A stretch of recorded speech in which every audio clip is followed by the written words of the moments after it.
даври сеюми озмуни ҷумҳуриявии илм фуруғи маърифат дар шаҳри Душанбе оғоз гардид. озмуни мазкур аҳамияти бузурги маънавӣ дошта соли чорум аст ки бо сарпарастӣ бевоситаи президенти ҷумҳурии Тоҷикистон муҳтарам Эмомалӣ Раҳмон дар сартосари мамлакат амалӣ гардида истодааст. озмуни ҷумҳуриявии илм фуруғи маърифат дар доираи эълони 20-солаи омӯзиш ва рушди фанҳои табиатшиносӣ, дақиқ ва риёзӣ бо мақсади рушди тафаккури техникӣ ва дарёфти чеҳраҳои нави ихтироъкору навовар роҳандозӣ шудааст. даври сеюми озмун 6 рӯз аз рӯи 7 номинатсия идома меёбад ки дар он 492 нафар миёни ҳам сабқати зеҳнӣ менамоянд.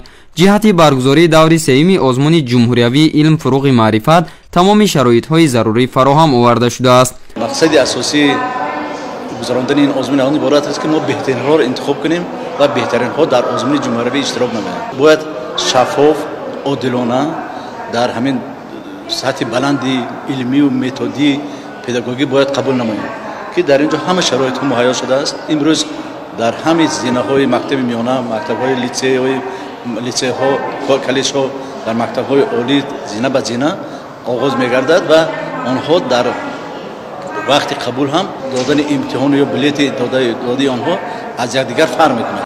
озмуни мазкур дар 4 давр миёни қишрҳои гуногуни ҷомеаи кишвар баргузор мегардад.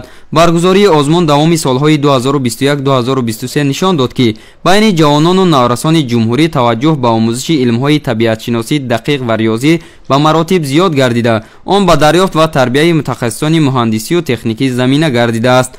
баргузор намудани озмуни ҷумҳуриявии илм фуруғи маърифат барои мо имкон медиҳад ки боз ҳам чеҳраҳои нав, шахсиятҳои навро дар ҷодаи илмҳои табиатшиносӣ ва дақиқ дарёфт намоем ва аз лиҳози дигар агар ин 20 сола дар фарозои таърих як муҳлати кӯтоҳ бошад, барои умри инсонӣ як муддате аст ки метавонад як инқилоби илмиро ба бор оварад ва баргузор намудани озмуни илм фуруғи маърифат боз ҳам барои тақвият бахшидани ин 20 сола мусоидат менамояд ва дар доираи ин озмун воқеан на танҳо иштирокчиён яъне ғолибон бо мукофотҳои молию пулӣ сарфароз мегарданд, балки онҳо инчунин имкон пайдо мекунанд ки боз таҳсили худро дар ҳамин риштаҳо дар донишгоҳу донишкадаҳои мухталиф идома диҳанд. ҳукумати ҷумҳурии Тоҷикистон бахусус президенти ҷумҳурии Тоҷикистон муҳтарам Эмомалӣ Раҳмон ба соҳаи маориф таваҷҷӯҳи махсус зоҳир намуда баҳри рушди соҳа ҳамаҷониба дастгирӣ менамоянд. озмуни мазкур ба таври шаффоф оғоз гардида дар як фазои орому дӯстона ҷараён гирифт.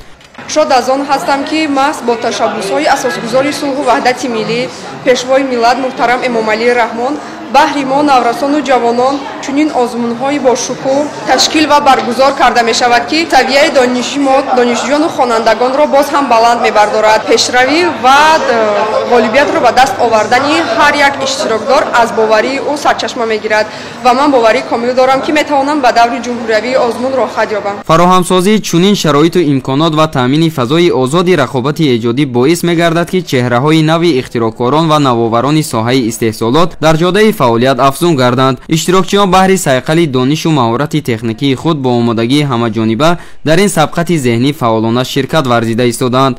Зайнулобидин Саломиддин, Муҳаммад Саид Камолов ва Фаридун Абдураҳмонов, шаҳри Душанбе, барои барномаи иттилоотии ахбор.